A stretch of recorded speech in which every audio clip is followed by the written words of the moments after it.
Hey, Emmett. Hey, Andrew, how you doing? Good, good. That was very quick, wildly unexpected there. It was. Sorry for that. That's okay. How are you? Very good, very good. How's everything going? Yeah, excellent. I am in a new location today, so I'm in downtown in the Rove, in their podcast room, which obviously we help set up with Nexa and Podaholics. So yeah, representing downtown today. So decided a change of scenery, as it were. And actually, you guys don't have the benefit of this, but what I have in front of me is Burj Khalifa. So it's pretty cool. So if you see my kind of my gaze flitter during the show, it's because I'm obviously just in awe of the Burj Khalifa in front of me. Yeah, I've definitely got a location envy today, mate. In all fairness, that's yeah, that's awesome, banner. Okay, very cool. So what's going on, Yeah. Andrew? What's caught your attention this week? Are we just seeing now? There's a few more people dropping in. So just we've welcome to the show, guys. If you're listening, thank you very much for listening to the podcast. Welcome to the Digital Growth Show. If this is your first time listening to the show or watching the show, this is our kind of weekly show that we've got running now. I think we're on episode 27. Is that right, Amit? Yep, that's it. So we're going to be talking about kind of digital PR today, but we wanted to kick off things a bit different and kind of talk a bit around potentially something that's caught our kind of gaze this week. And for me, it was actually to do with the lockdown back home. So back in the UK, there was a new lockdown, obviously, that was put in place, I guess last Thursday, and the impact of that. But it was just quite interesting to see how brands reacted to that and companies reacted to that. In particular, kind of Burger King, right? I'm not sure if you saw this, what they kind of put out across their social channels. So I think first and foremost, obviously, social has been a kind of key part to keeping people informed from an online perspective during COVID and how brands are communicating. But they basically put out hey, listen, while kind of lockdown is back in place, we really want you to eat, Whoppers, right? We want you to order burgers and Whoppers, but it's okay if you order Big Macs and any other kind of, burger joints. And I guess we're in this part of the world, brands don't really talk to each other or don't really kind of, take the mickey out of each other. But you see a lot of this in Europe and the US, right?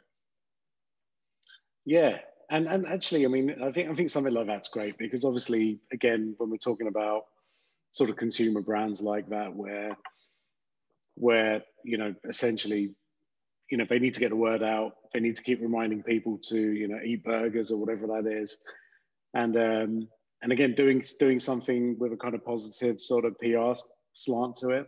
Yeah. Is always nice. And look, the reality is it's tough out there for everyone, right?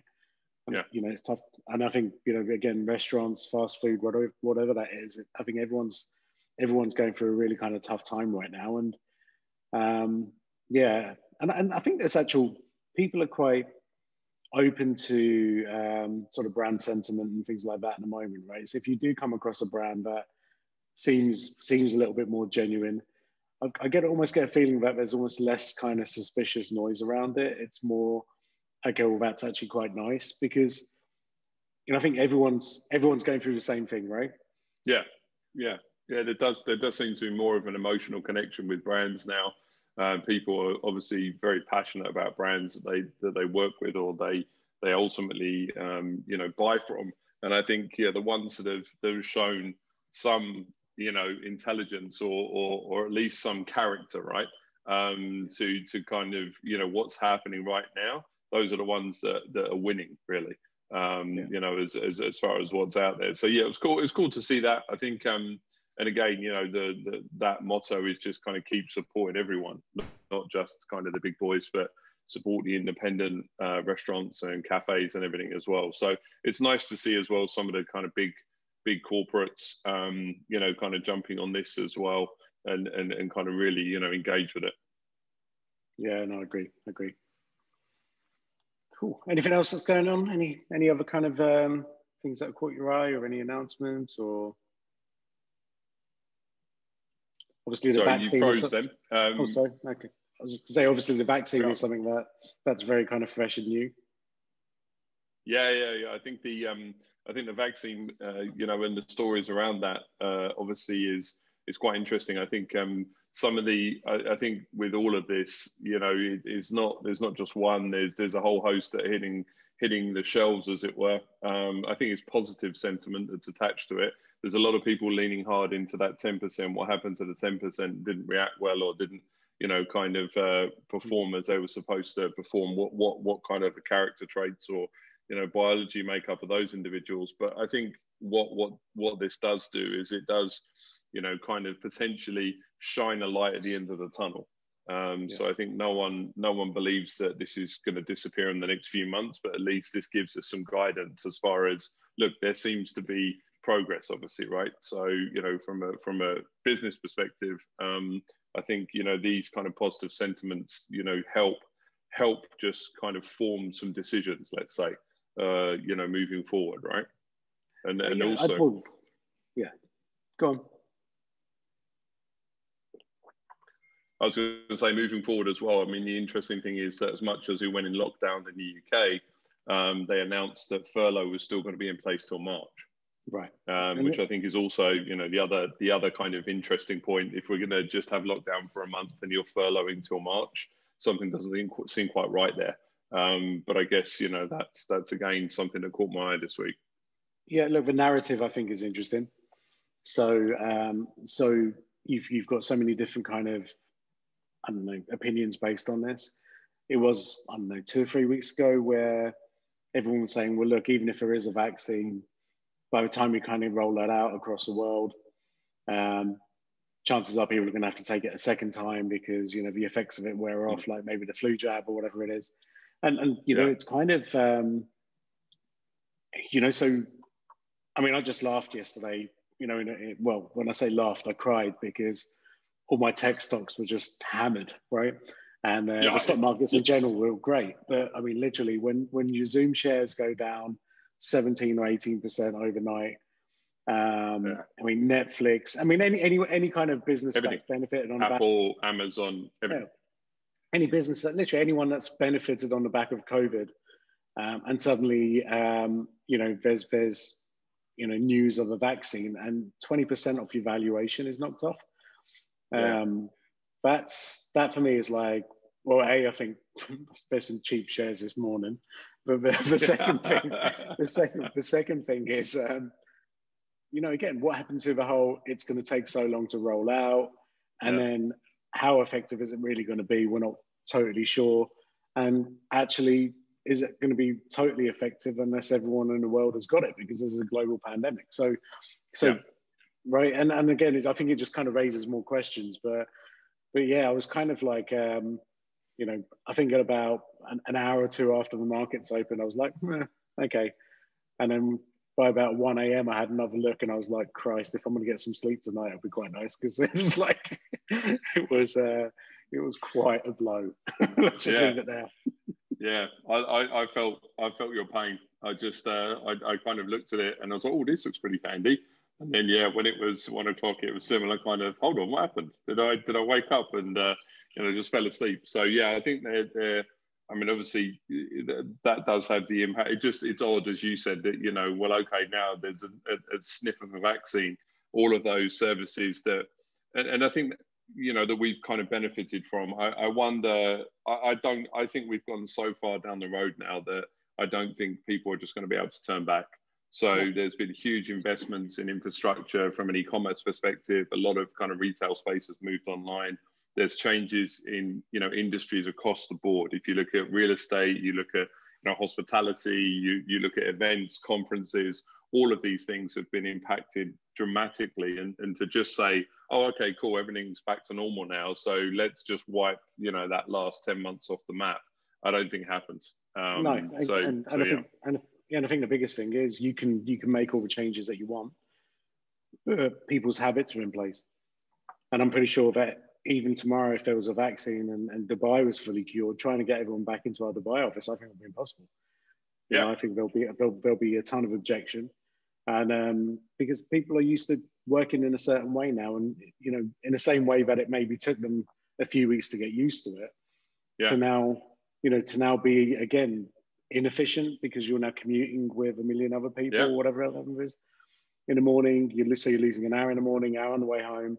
All of that kind of time which you kind of manage to reclaim disappears. The efficiencies of Zoom calls rather than driving to meetings.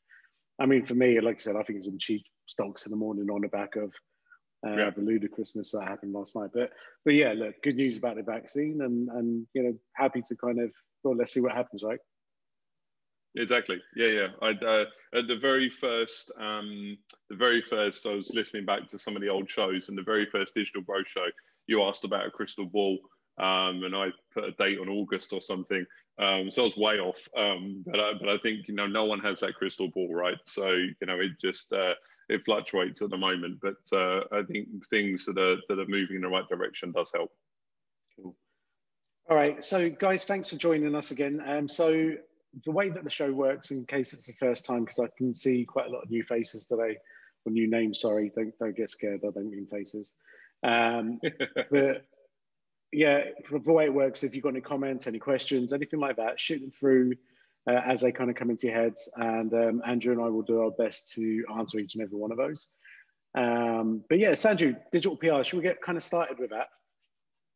Yeah, definitely. Yeah. I mean, I think probably the interest and kind of people signing up who know us probably are asking the first question: what does Nexa know about PR?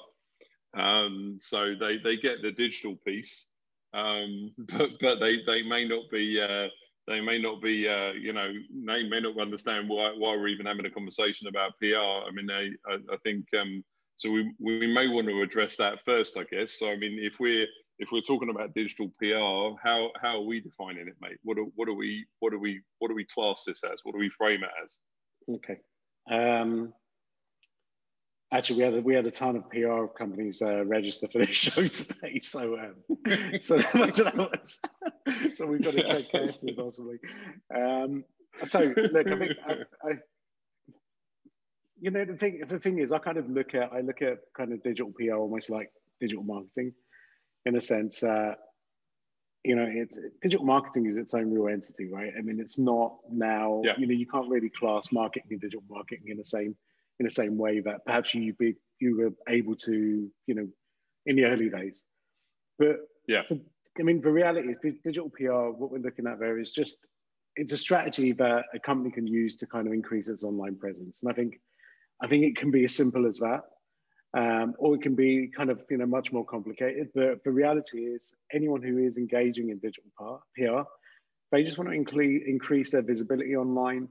They want more eyeballs to kind of, see their brand, see their products, see their messaging, see their way of doing things. Maybe it's thought leadership, whatever it looks like. But on a purely kind of digital sense is probably kind of how I would define it. Yeah, and I think, look, I think we're going to kind of dig into this pretty deep today, and I think what we should say, kind of top of the show, as we do have a lot of friends in the PR industry that are joining us today, or perhaps listening. The fact is that we're just here to have an open, honest, frank discussion, and that's what we've done throughout this show. So if it's the first time you're watching the show, it's a bit warts and all. We're kind of open and honest about good, bad, ugly, even obviously associated to Nexa and partners. And so I think we wanted to kind of move into this subject and have a conversation around it, just to kind of understand the real value, right? Because I think everything that obviously, from a decision perspective now, there's value and there's ROI. That's what's on every kind of business owners or individual that's making a decision on budgets. Those are the two kind of points. And look, I think you and I perhaps in the past have 100%, felt, well, what is the real value of, let's say, traditional PR, right?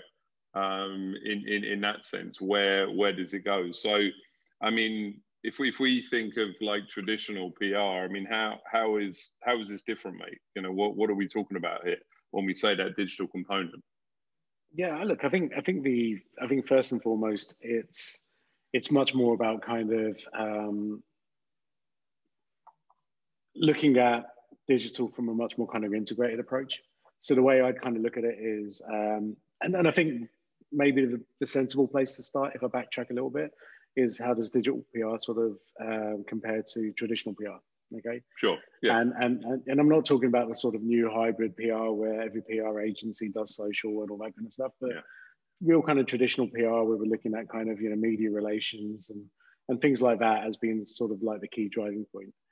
So I guess what it is, you know, from a kind of digital PR perspective, we're looking at kind of PR or media activities, you know, with a full kind of digital focus. Okay. So not just about, okay, getting an article in publication X or having an interview on this radio station or getting a, you know, a TV interview or whatever that is. Right. But we're talking about now with digital PR, almost like full integration into lots of different areas of digital marketing or you know, marketing now. And by that, we're talking about, you know, things not just social media, but we're looking at things like maybe SEO, for example, and search visibility. And I'll explain that in a little bit more detail in a bit. But things like lead generation, right? So again, I think when you mentioned ROI, well, what does that really kind of equate to, right? And I think it's really difficult for any PR agency or any company that employs a PR agency to say, right, we had an article that was printed here and our sales increased by, you know, 77.4%, right? Yeah. And be able to really stand behind those numbers. And I think with digital PR, we can actually get a lot closer to that, right? Because of all of the tools, all the technology, and also the integrations, and that kind of fully integrated approach in digital marketing, where we can actually say, well, actually, you know, the fact that you had a mention here or we're on that podcast here, we have been able to attribute that back into revenue, right? Yeah. And I think for me, that's that kind of next layer, and not just for next layer. This is where companies need to go, right? Because again, if you're spending money now, and money is going to be possibly scarce for the next year or two, then actually you need to be able to prove results and really prove results, not kind of say, hey, you know, you've had this many kind of eyeballs on this magazine or whatever it is, I don't know. But there's got to be some level of revenue attribution back to what's been done. And I think that's where digital PR really comes into play. So, I mean, I guess then, I mean, we're talking about that kind of disruptive nature, right? So similar to possibly, is this where we saw the early rumblings, let's say, of people moving away from traditional media advertising, right? Magazines, radio, billboards, you know, and that early shift across to like digital campaigns, like, you know, in the kind of, there was that shift again where it was, how do you really draw value from a billboard on Sheikh Zayed Road? I just happen to be on Sheikh Zayed Road, that's why I'm obviously talking about it. You know, down to real customer or real impact on revenue, and then moving that across to obviously digital advertising, where there was a direct line and direct correlation. So are you saying that the kind of then this is potentially that transition away from, as you mentioned, the kind of, I guess, you know, eyeballs or this many headlines or, you know, acquainted value? I mean, I sat in one meeting where they counted subscriptions and then times the cost of subscriptions to the subscribers to get the overall value of a placement of an editorial. So, I mean, is that what we're kind of looking at? Are we looking at this kind of shift, that momentum? I think, look, how many years we've been in the industry for a long time, right? I mean, close to 20 years. Let's not age ourselves. Just a couple of years. But we remember those early days, right? And again, you trying to almost speak sense to brands that are all over digital today, but at that time saying, hey, you're spending so much money on this form of marketing, this form of advertising, whatever it is. Yeah. Why don't you spend a fraction of it here and start to kind of actually measure results? And people weren't interested, right? I'm kind of hoping that we're not right there, and we're not, you know, in the same place with this, because obviously kind of digital marketing and digital technology and people's understanding of what it is today is evolved. But I don't think we're going to be, we're not. What this isn't going to be is a replacement, right? This isn't going to replace traditional PR. I think let's just kind of, in my mind, let's just kind of lay that out there. Yeah. Yeah. I think there'll always be people who need, a PR agency for a number of reasons. For example, crisis management isn't something that maybe a digital PR campaign can fully solve, right? That may, and those kinds of elements, those kind of really valuable things that PR agencies do, they're not going to be replaced by this. So there's always going to be a kind of big role. Now, are we going to see a shift or a migration from traditional PR to digital PR? Well, I also think yes. I think there'll be some form of migration. The reasons are fairly obvious. Okay, so firstly, and again, you were talking about the metrics where you're in a meeting. I've sat in meetings where people have pulled out, PR reports and press clippings and all of that kind of stuff. And again, the calculations are this magazine has, whatever it is, 20,000 subscribers. But actually 70,000 people read it because, coffee tables and all that stuff. Well, I'm not touching any magazine that I see on any coffee table probably ever again, right? Because, we all know COVID lives on surfaces. So listen, I ain't touching it, right? So all of a sudden now, but does that make it valid? The second thing is I'm not out as much. So I'm not exposed to things like that anyway. Third, I can get all of my information, news, research online. I've bought one magazine on my phone. I bought one magazine since COVID started, which is the Harvard Business Review a few months back, which I don't even class as the same kind of publication in that sense anyway, because it's right. But essentially, but if people are paying for that, it's interesting, and obviously people are listening to the radio and are watching more TV and all that. Okay, we get all that, right? But actually what this has highlighted is that there's a bigger role for digital PR. And I think that's it. And we spoke about content consumption last week as well, right? So this isn't just this isn't just a kind of, let's just pull an opinion out here. All the data is telling us this. So content consumption is 48% higher than what it was pre-COVID. Yes. I mean, it's huge. So there's a greater appetite for content, and that content is online, and therefore there's a potential greater appetite for digital PR, right? I don't think we're crazy to draw a line between those things. Yeah, and I think we'll dig into this a bit, but I think there's actually, as we've seen, an appetite for real value content as well. So not something that may be an advertorial, right? That's a piece that is basically just a promotion piece, right? That doesn't offer any real value to the reader. It's just a bit of a kind of ego boost for the individual or the company perhaps that's kind of got that advertorial or I think people want real, tangible, practical content that they can do something with, and that may be enrich them or highlight them or whatever, enlighten them, but they're looking for that as well. They're not looking for PR pieces, as it were, right? Yeah, and I think there's some validity in that. I think you're right. The other thing I want to say, sorry, it just may be the way, as you said, that we're changing, because previously, for example, you would sit there in a Starbucks, pick up a magazine, or sit in the business class, in the lounge, and kind of read the magazine or read the newspaper. As you said, no one's doing that anymore. So what you're doing is you're choosing to subscribe to a particular application, or you're choosing to subscribe to Wall Street Journal or something like that. And then you're picking and choosing those articles. So you're not browsing anymore. You're not discovering as much, right? You're kind of, you're targeting your own activity, right? Well, true. But then Google search is also on increase, right? So So again, people are searching for more content and are probably exposed to it more, right? So it isn't then just limited to maybe a small handful. And I think that's also a big difference between traditional PR and digital PR.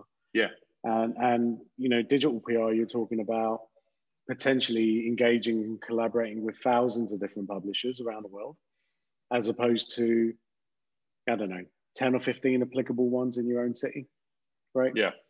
And I think that's really interesting for me, because now you've actually got scale in a sense that, before, let's look at traditional advertising and digital advertising, right?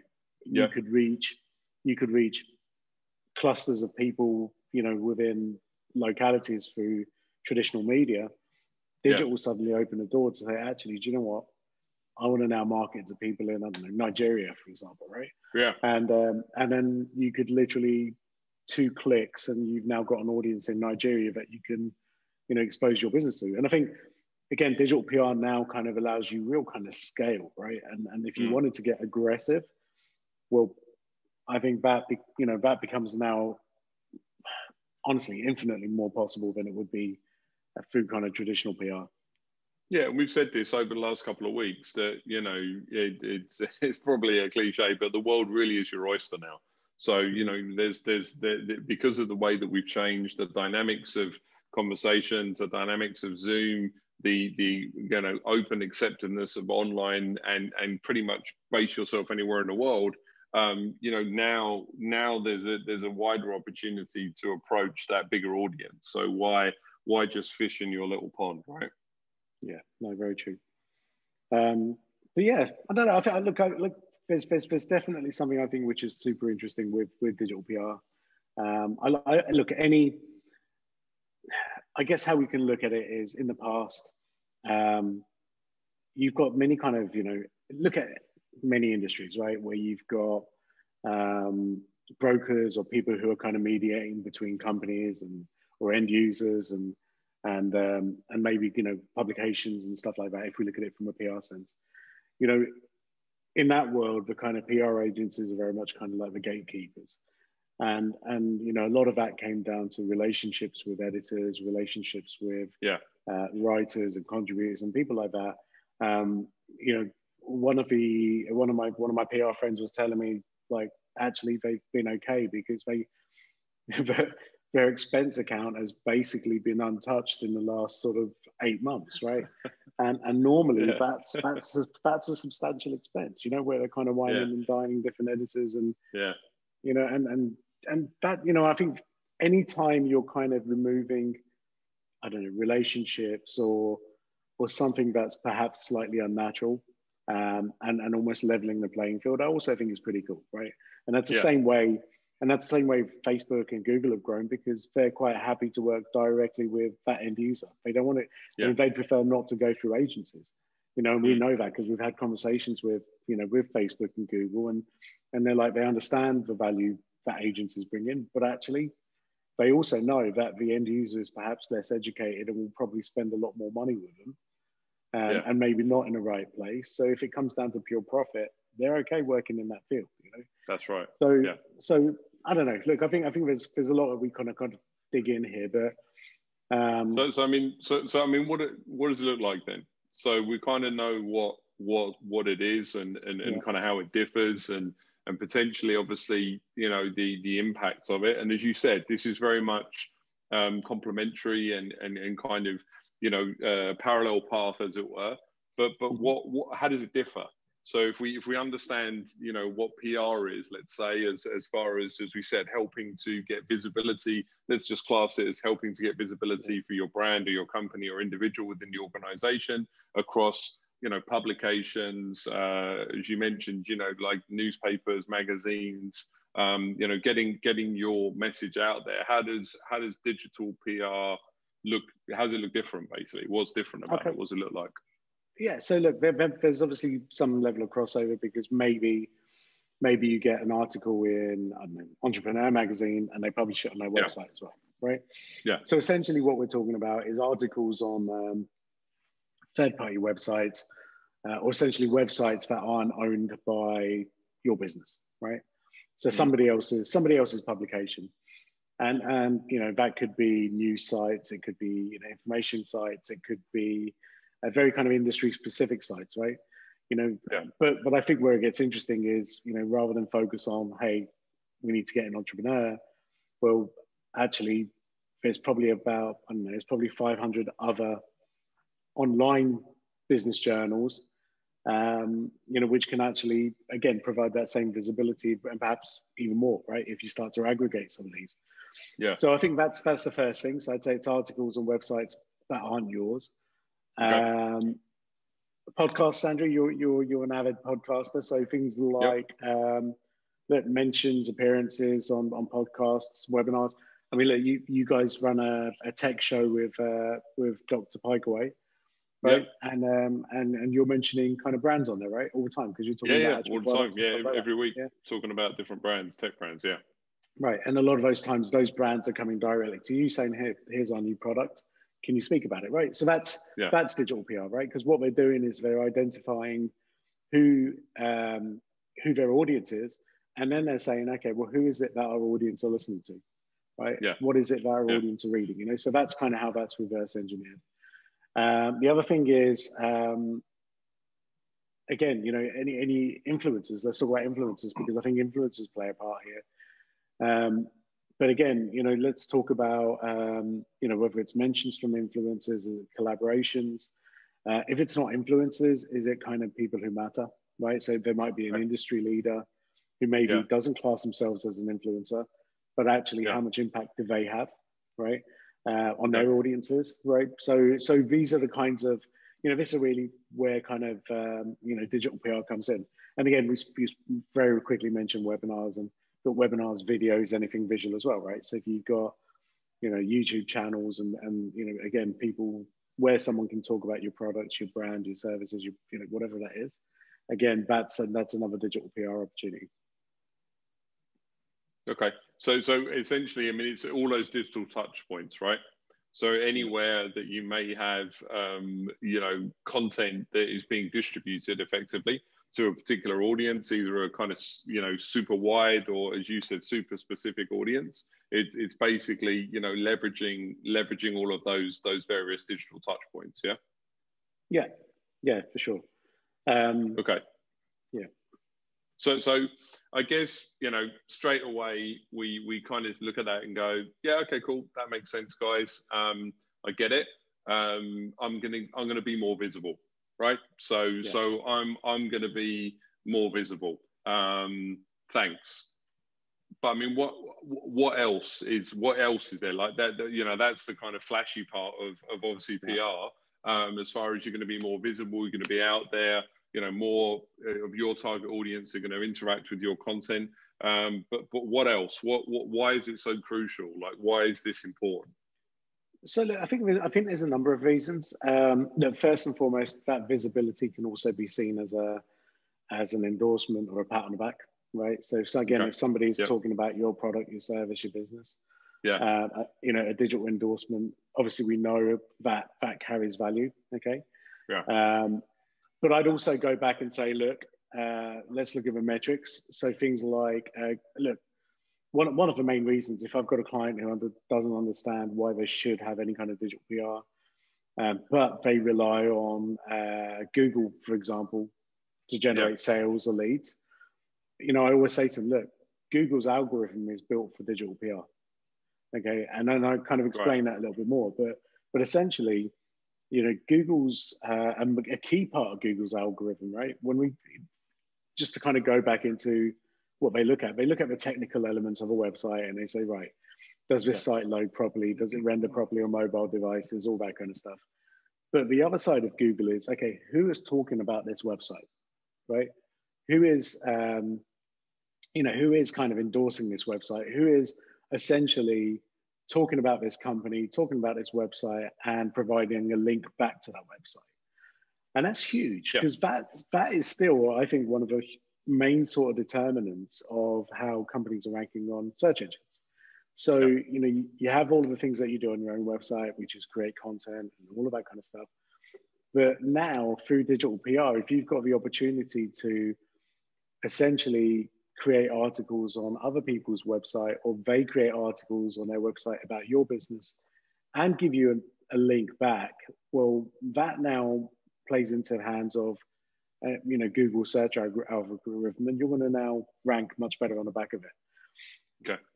The byproduct of that is website traffic, right? So the fact is, you rank better, that means you get more traffic, right? All of the stats show us that. Now, if we're now targeting the, you know, exposure in the right types of publications or the right podcasts and things like that, I think placement is really key here. And look, traditional PR are kind of like masters when it comes to placement, right? But placement is real, you know, is really key. And if you get it in the right place, that means that the traffic and the additional kind of visitors that you're going to get to your website are going to be more qualified. And if they're more qualified, that gives you more selling opportunities, right? So we can now start to draw a line between, hey, somebody saw a link, where did they come from? Did they make a purchase? Or we now rank higher for this keyword on the back of that article that was created.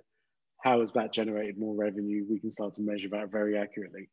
And then I guess the final part of this is Google next year. I think they've got to a point now where they really understand this. And next year's big algorithm change, which they told us about, and bearing in mind they never tell us about any of their algorithm changes. Yeah. They've basically said that next year website engagement is going to be a key metric, right? So if people are coming onto your website, how engaged are they? Because they want to be able to see that, if you've got a good quality website, they should rank you better. But the key to quality traffic, I guess, is making sure that, you're getting linked in the right places and you got the right kind of referral partners. So I guess, that's where I say the technical side and that sort of crossover now between say, hey, let's create a content and let's now, put it in a magazine, to now that kind of digital side of it. I just think it becomes a little bit more scientific. Yeah, and it's a bigger play as well, because then what you're doing is you're adding real value to your business, right? And you can actually draw a tangible line to show where that value is coming from. Okay, yeah, all right. So then if we it's hard to argue against this, really, as far as the value that it's providing. But how does it? How do we kind of go about it? So you obviously mentioned that a key driver of this, key factor of this is Google. And understanding obviously that that's a large part. So how do we actually start to identify what type of digital PR we need to get involved in, what type of content, where do we put it, how do we put it, what's the kind of metrics of that? Okay. So look, I think the process of getting it started is very much kind of based on research and identification, in terms of you need to identify opportunities, right? Okay. And first and foremost, I think this is going to be very unique for every business. Or at the very least, if you want to kind of widen that out, it's going to be very unique for every industry. So you're going to basically look and say, okay, look, if I'm going to target these types of customers or these types of people, where are they? Like, what are they reading? What are they listening to? What are they watching? Okay. Right. And again, I think that's where that kind of traditional PR kind of crossover comes, because a key part of this is making sure that we're targeting the right publications and the right opportunities, but you've got to start with your audience for that, right?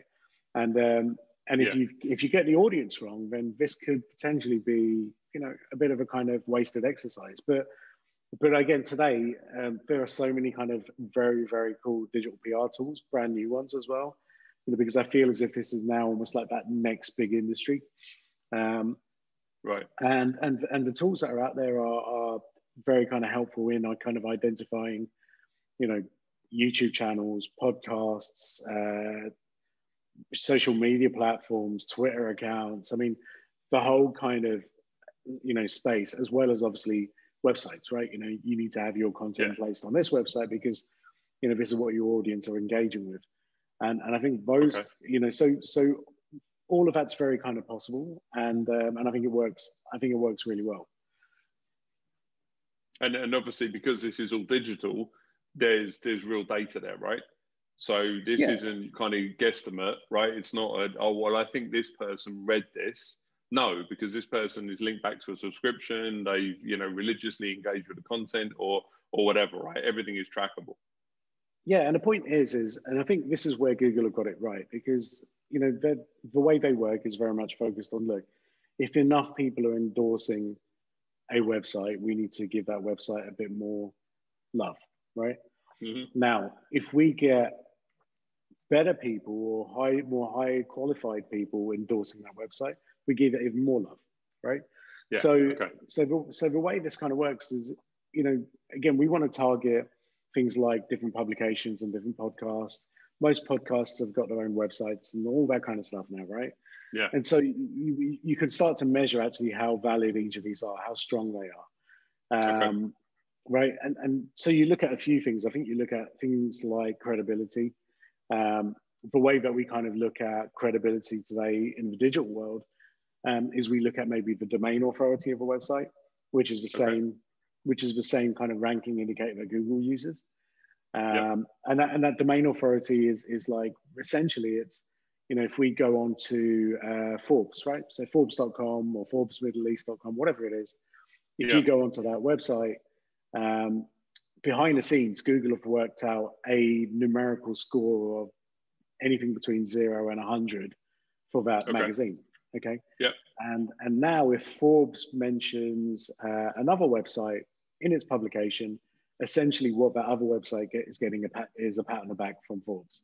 And Google picks that up because it's tracking every single one of these links, right? Right. Okay.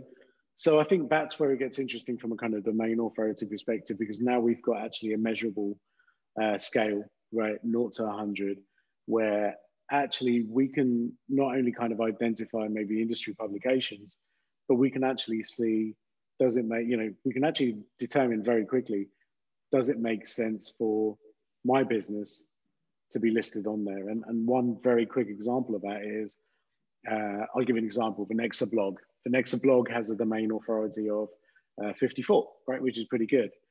Now, if you get, you know, basically a collaboration opportunity with somebody who's got a domain authority of say 35, actually the impact of that link from that 35 to our 54 website is going to be very limited, right? But if I had a collaboration opportunity from someone who's got an 85 rank, right? And that now suddenly has value, because all of a sudden now I'm getting a big pat on the back, right? Okay. And if we put it into some sort of context, you know, your websites which are 100 are Google.com essentially, Facebook, right? You know, Facebook, but real kind of, you know, the BBC. Actually, I think BBC is not even 100.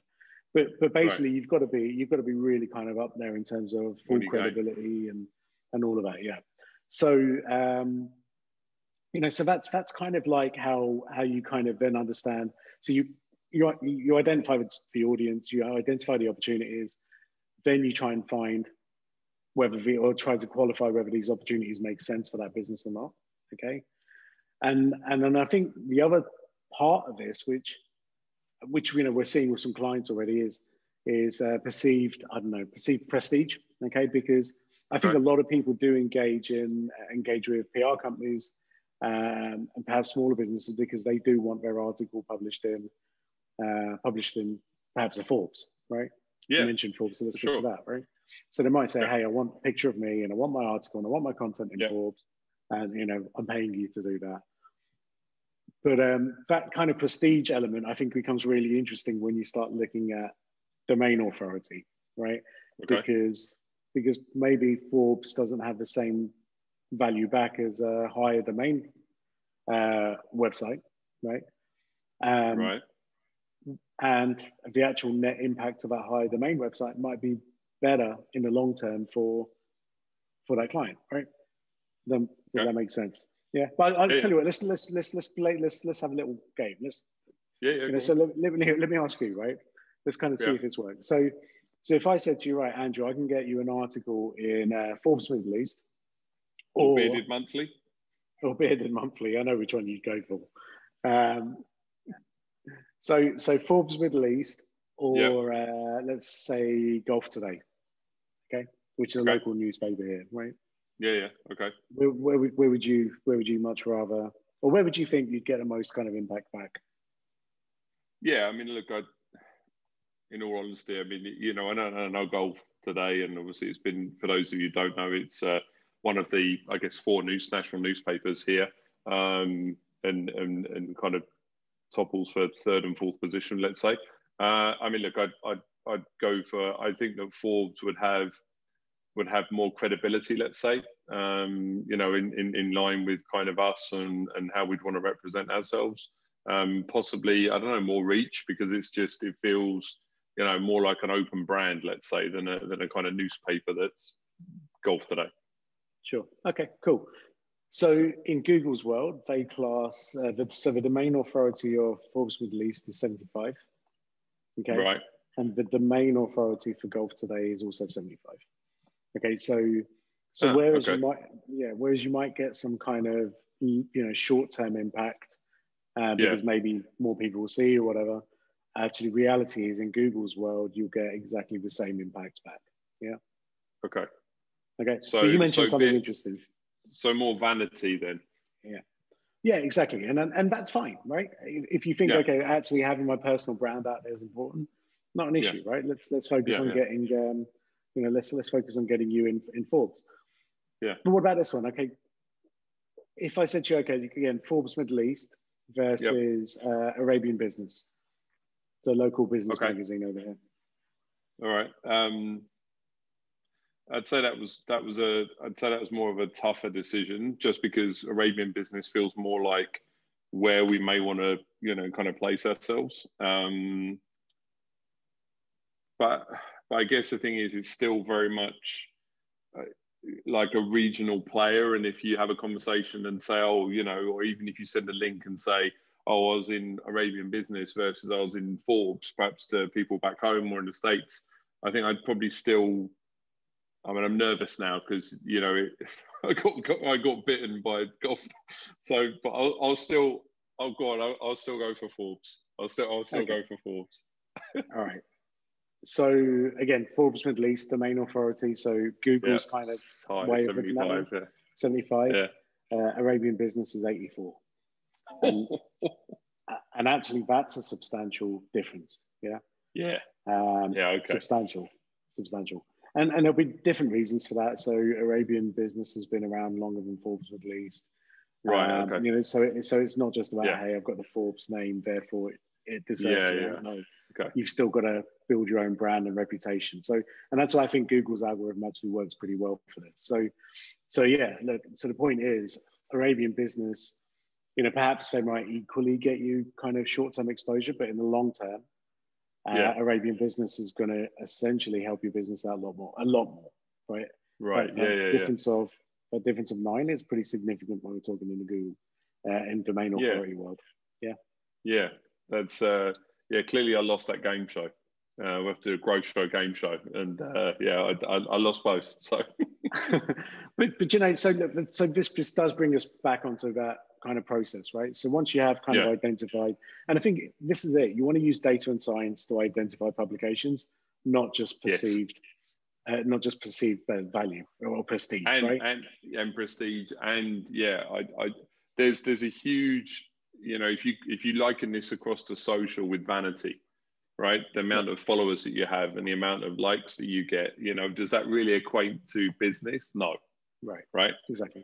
So, when you start to pull in these metrics and really understand, how they can impact your bottom line, essentially, that becomes far more important than the fact that I'm in Forbes magazine instead of Arabian Business. Yeah. And I think if we look at it, if it was a Forbes versus Arabian Business, for example, you'd share it on LinkedIn, you'd share it on Facebook, you'd show family and friends and blah, blah, blah, right? You do all of that kind of stuff. Yeah. After a week, no one really cares, right? And so, right, and post that point, then if you have got a machine that's working in the background, and that machine's called Google, and they're going to use what's been done to really kind of, help you and help your business, well, you'd go for Arabian Business all day long. Every right? time. I don't think, right? And I don't think there's any kind of debate with that because that's for long-term sustainable impact of that activity rather than the short-term vanity, kind of prestige blowout. Still room for both, but if you had a choice, I think with data and evidence, you go for the latter. And then look, I think the other, and like I said, it moves on to the next part where actually part of this is potentially going out there and pitching to different publications, pitching to different podcasts, perhaps, but there's so many options available, right? So, again, most of these guys who understand the value of this will say, well, we'll give you a paid editorial or an advertorial, whatever it is. I mean, you mentioned that before. Again, the reality is if you wanted to kind of, show people an article, how much difference does it make? A lot of these guys don't even disclose advertorials today.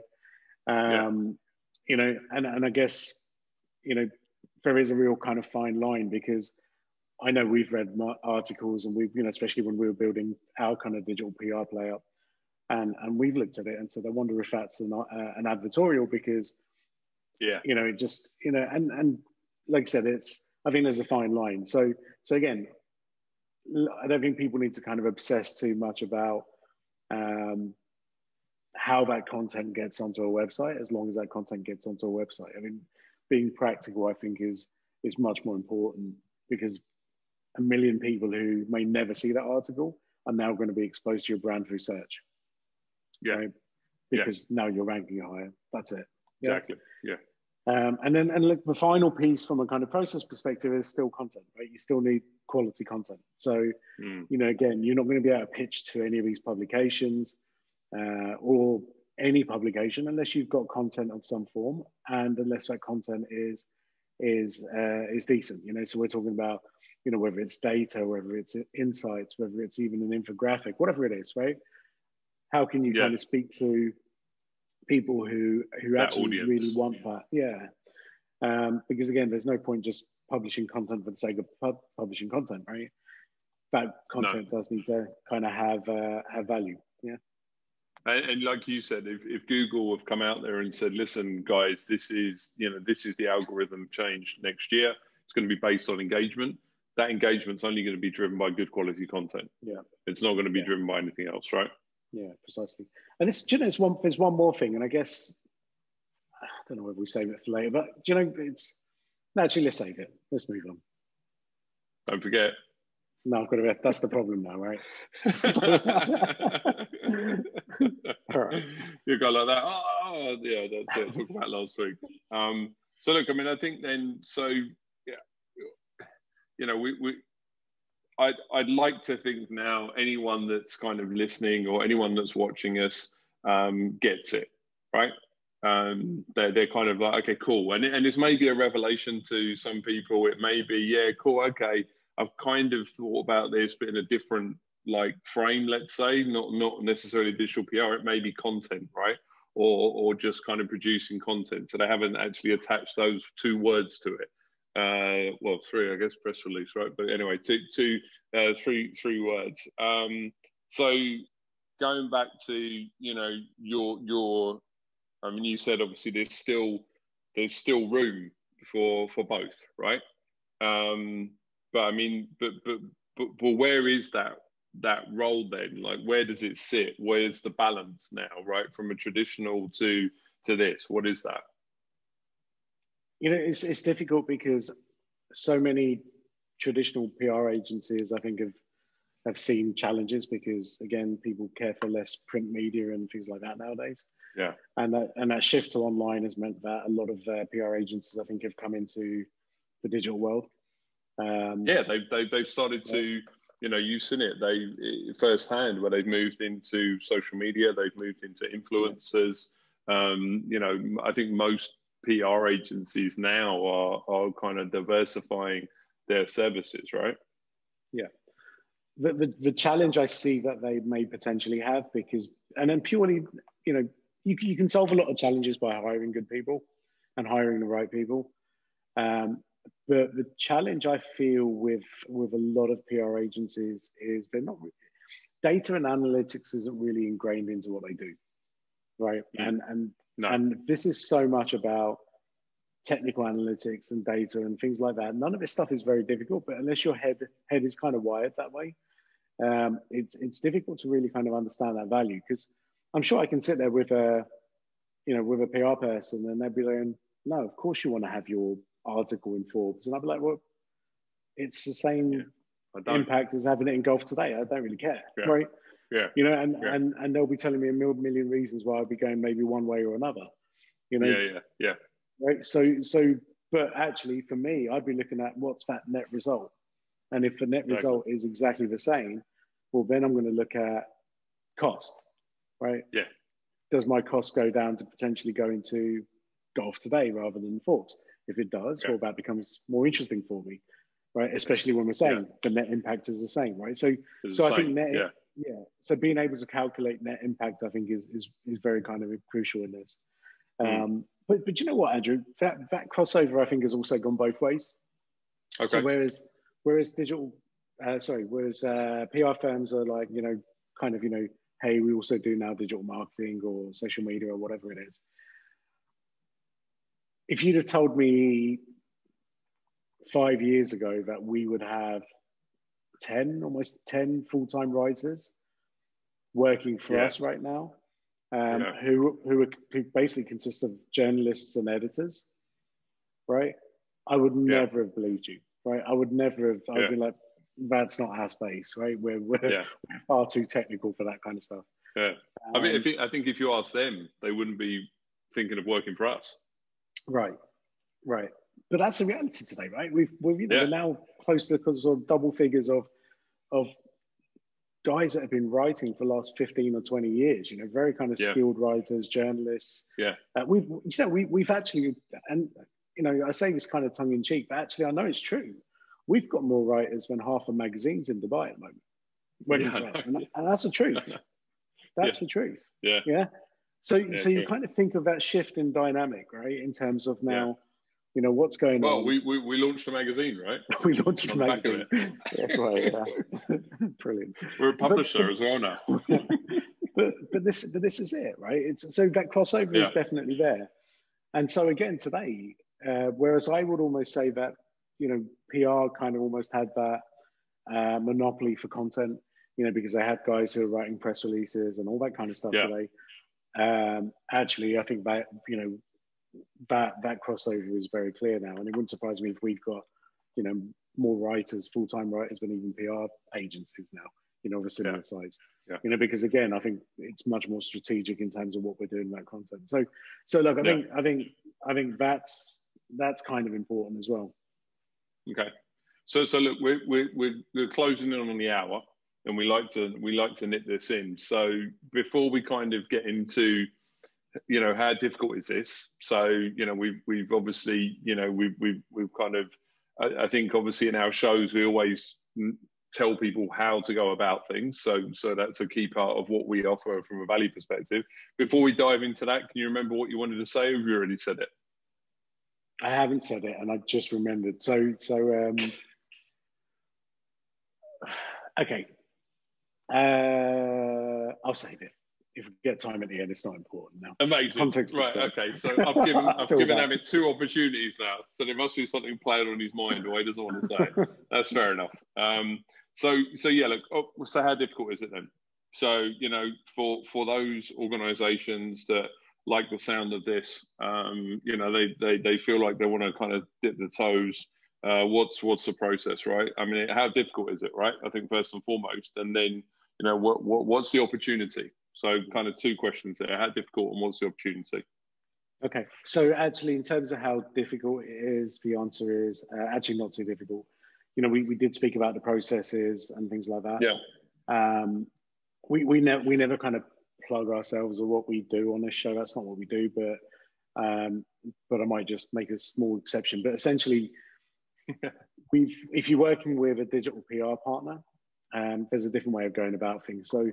So what we've been trying to work on is, okay, look, how do we make PR or digital PR more accessible to companies, especially today when people don't want to sign up for long-term retainers and things like that, or expensive retainers. Yeah. And so, you know, for the last sort of year or so, we've been kind of working away at this pretty aggressively. And so today, if somebody says, right, I've got a plumbing business and I want to kind of, you know, I need some digital PR, I need some exposure, I need to be in some plumbing trade journals and all that kind of stuff. How do I do it? Well, we've actually got a database now of about 15,000 publications that are ready to work with us. Okay, so these are people that we've reached out to, people that we've spoken to, worked out different sort of collaboration opportunities. Some of those are just very simple paid articles. And others are kind of more interesting, whether it's kind of rich media, it might be podcast opportunities, it might be things like that. Now, the reality is that by going through this approach, and especially where we do have commercial agreements in place with some of these publications, well, you might end up getting the value of a, I don't know, Arabian business type article with a domain authority of 85 or 86 or whatever it was, 84 it was actually. But you could get essentially the same impact for maybe even $1,000, right? And so right. You know, and if you had one of those a month, well, suddenly rather than spending $5,000 or $10,000 a month on PR retainers, maybe it's a kind of, you know, pay for play model, right? Yeah. Where essentially it's like, hey, I wouldn't mind being, you know, listed on this website, you know, an article published there, you know, as rich as you want with videos, whatever you want on there, and we would just facilitate that whole process. And actually, the last point, and this was the point that I kind of wanted to add in earlier, but I found context. The key to working with an agency that understands digital marketing and SEO and all of those sort of intricate elements around it versus traditional PR is I've seen people who have had wonderful articles listed in Arabian Business and Forbes and all those, and for whatever reason, they haven't gone back and told Arabian Business or Forbes or whoever these publications are that the link that they need has to be a follow link. It has to be a link that Google can follow. And what happens is these guys have overlooked the fact that there's a no follow link, which is basically those publications, high value publications, telling Google, don't follow this link. It doesn't mean anything. And essentially all of that kind of hard work that's been done is just lost. So that company, irrespective of that high value link, they'll get never any credit for it. What we do is we guarantee that every link that's created is a follow link, so that people get guaranteed kind of SEO juice from the back of it. Yeah. So easy. Perfect. Just speak to us and we'll kind of help you out. Yeah, that's it. That's all we need to do. it's pretty straightforward. It's easy to start. Just talk to us. Okay, great. We've nailed it. That 1 hour point. So thank you for listening, everyone. Thank you for watching.